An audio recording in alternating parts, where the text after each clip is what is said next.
دور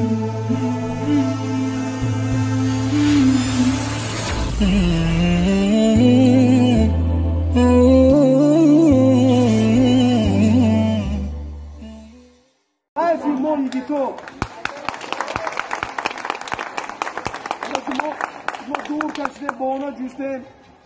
دوبای پریدیم هر جور رفتیم همه جانور هم کار کردیم امروز فهمیدم ای خونه بر نبره گفتن امروز ما زور شما شدیم زور بیماری تاجیکستان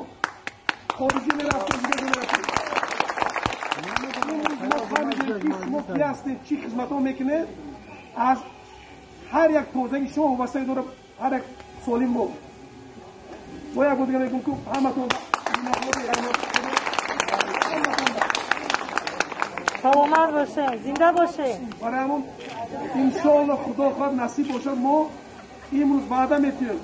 در پیش خدا همیشه نیستن همش نیستیم ما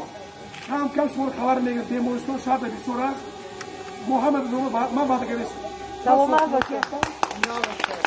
هیچ یک خونه رو میگیم من میتونیم سلامت باشه خیلی کم صبر میگیم با میکنیم اما تو نه بودی میگم رحمت کنه با خدای ارزنده شما فهمید که خدمت‌های شما رو امروز قدر کردیم جان مردم همه بیست توجیستو رحمت کنه زنده باشه